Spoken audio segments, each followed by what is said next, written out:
up, my boys? Today we're making a dish, a Portuguese dish. We've mentioned that we want to make this a new segment where we make a food vlog, but in the comfort of our own home. So today Amalie is going to make her own version of Arroz de Pato, which means duck rice. And this is a popular and traditional Portuguese dish. So the reason why we picked to make Arroz de Pato is because it's a quite familiar dish for me to make. At least I'm used to make risotto quite a lot. The other reason why we chose it is because it's actually one of our favorite dishes of the Portuguese cuisine. Red wine is important for duck rice. The more the better, Jon would say. Actually, I like the Touriga Nacional grape a lot.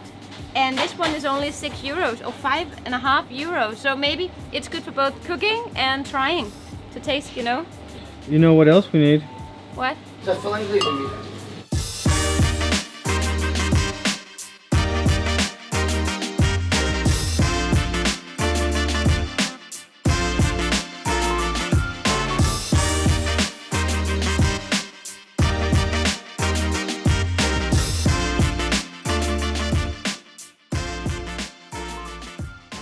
Welcome to Cooking with Amalie. And Jon, a little bit Jon. So as you know, we are cooking Arroz de Pato today. And we are gonna make the traditional version, but we are gonna put some other stuff in that you normally wouldn't put in, just to spice it up a little. Amalie, she is very creative. That's why when she makes these dishes, she's gonna give it her own little touch, so you guys can be inspired. First, I need to marinate this half duck that I've... You need to marinate? Marinate, isn't that Who's what you Nate? say? So when we've cooked the Arroz de Pato, we're gonna go down on the street and ask people if they wanna taste it. Get a verdict. We're gonna spice this duck. I'm gonna start with a bunch of pepper. I'm only gonna use like a teaspoon of salt now because I don't want to drag out all the juices already. So this is an orange, as you can see. Uma laranja. And this is something that I don't think belongs in a Arroz de Pato, but I like to have some kind of sweetness in my rice, and therefore I'm gonna marinate the duck with the orange. Also, very Danish way of eating duck. Grind a bit of the shell because it's like a fresh little flavor for the duck that has so much fat in it. I will just make sure that it goes everywhere. These are the livers and they are just gonna be in the broth that I'm making rather than actually eating them. This part as well is not very edible, but it has a lot of flavor in it. So I'm gonna keep them in the broth and then I'm just gonna remove them before sorting out the meat. So I'm gonna put these aside for 10 minutes. I need to clean my rice, wash them through because there are always so much starch in the rice.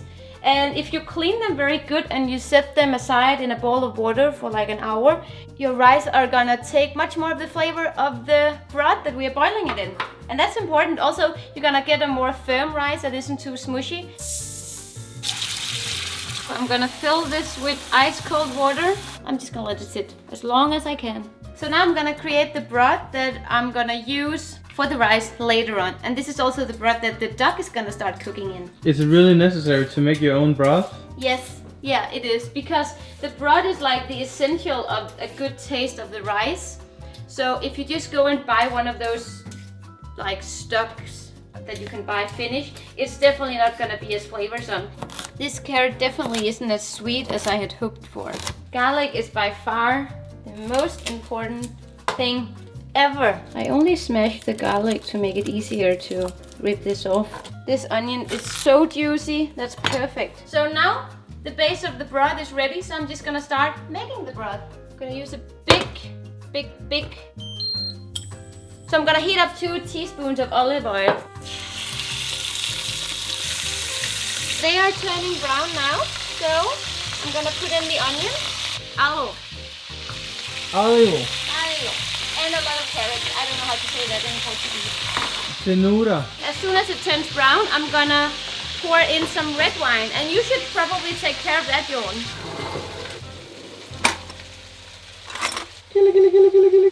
I think I'm just gonna quality test this wine. It's actually really good. Like half a cup I'm gonna pour in. Maybe more, I'm not sure. Thyme, some Laurel silver. Since the carrot wasn't as sweet as I wanted it to be, I'm actually gonna put the rest of my orange. I'm gonna cover the bones or the duck with water. I have 1 liter and 200 milliliters here.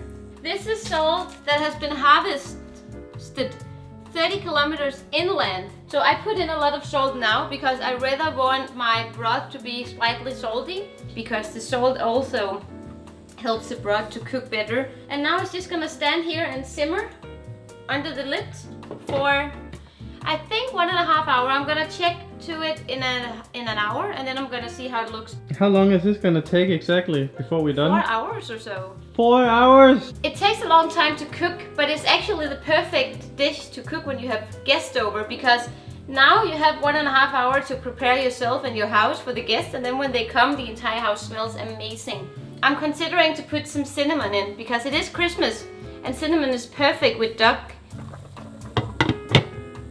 We are back in the kitchen 1.5 hours later, and now it is time to remove the duck from the broth. So I accidentally dropped 1 cinnamon stick in the pot after 30 minutes, and now it smells amazing. Oh my god, this is some tender duck. This is why I want to marry you someday. You will? Mm-hmm.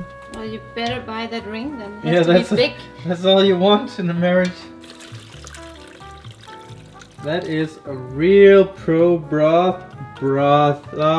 Oh my god, Jon. This is something you normally never want to have. I hate carrots, but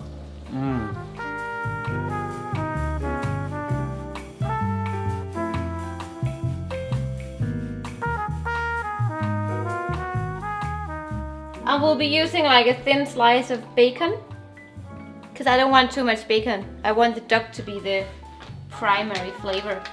And then I also got this Portuguese chorizo. It has a lot of fat and a lot of spices. I'm cutting the bacon in quite thin slices because, again, I don't want it to dominate. And it's a very, very smoked, one of its kind, this bacon. Now we are ready to tear this little breast apart. ooh, I love that. It's on the dry side, I would say. If I should redo it, I would cook it less. But it's still super, super tender. So I want to cut my onion into fine cubes. I'm an old man, so I'm gonna add in a pimento rosso, and I like that it's gonna add a bit of sweetness to it. Also, maybe you thought, why on earth didn't you clean this? But you should never clean a mushroom, because if you clean it with water, all the flavor is gonna disappear from it.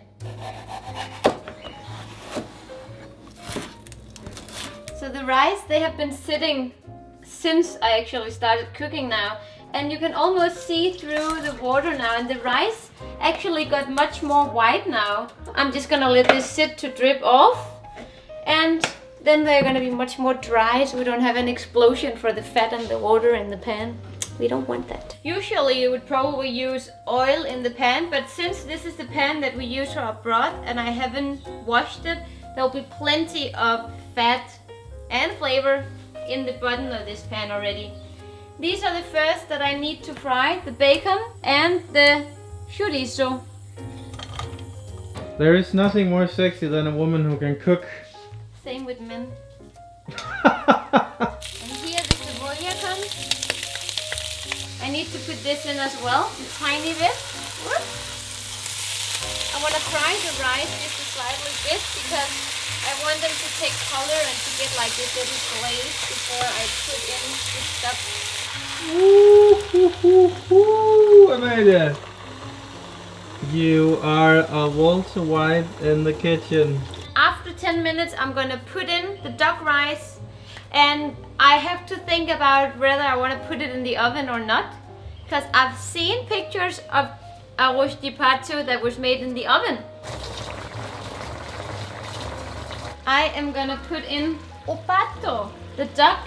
The dish is still slightly moist, and that's why I put in the duck now, because I also want the duck to attract some of the moist before it all is gone. So now I'm just gonna let it sit here for 2 minutes on medium heat until there's no more water.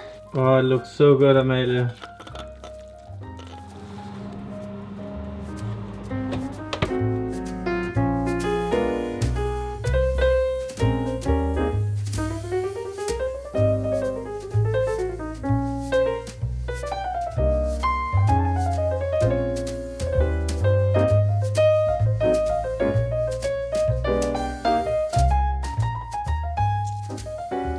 ready? Yeah.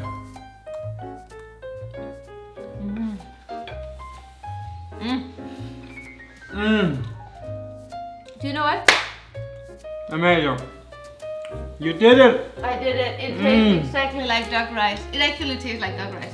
I think it would be really good with like cranberries in or raisins or something sweet and bitter.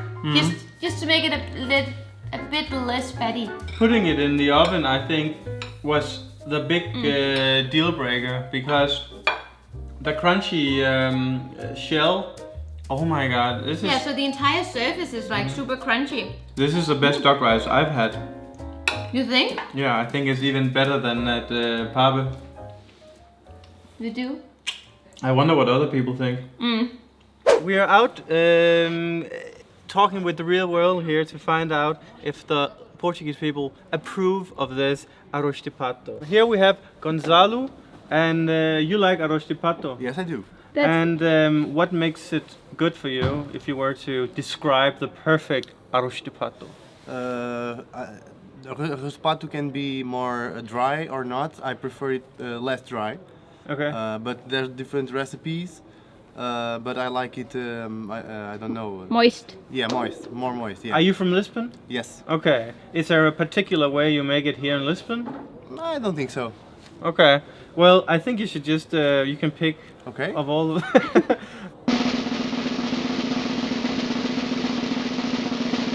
It's good. It's different from what I'm used to. I'm trying to find what's different here. What is this red thing here?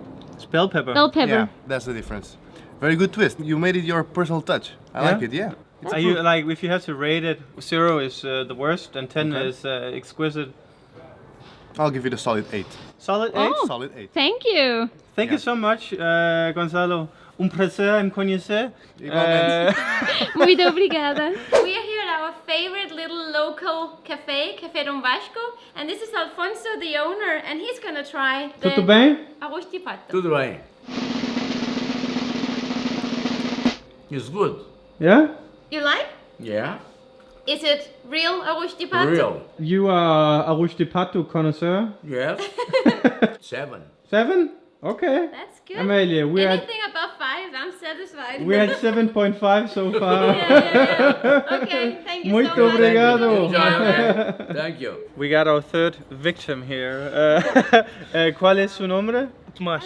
Tomás? Tomás, un prazer. Temos arroz de pato aqui. Take a few bites before you make a decision.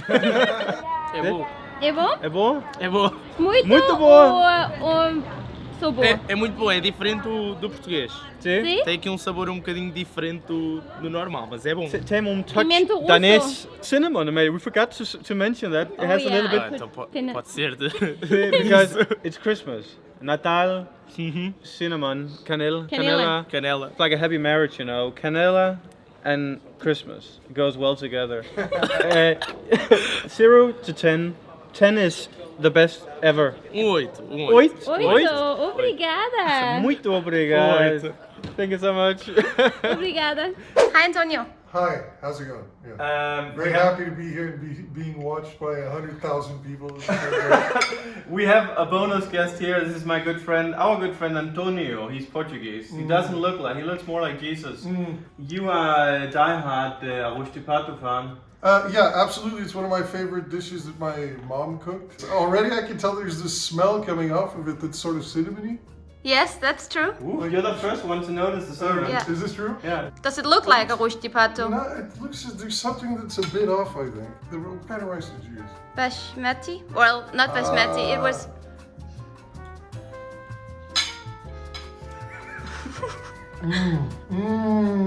He's Mr. Sarcasm, by the way. I can't tell if you're making fun of it. It tastes like Michelle Napa. Fuck off. It's actually really nice, but completely, it's different. It's just, you know, I like it drier. I like it crispy, the rice actually crispy. It reminds me sort of my mom's Arroz de Pato. And it also reminds me, strangely enough, it reminds me of Tales from the Classroom, which is this comic book that I'm writing. You can check out the link over here or here. He's actually, you should support him because he's a Portuguese artist that made comic books and I'm gonna link it below because he's making a GoFundMe. Not a GoFundMe, It's an Indiegogo Indiegogo. campaign, yeah. I barely managed to raise $2,000, but I hear that Disney started as a janitor, so.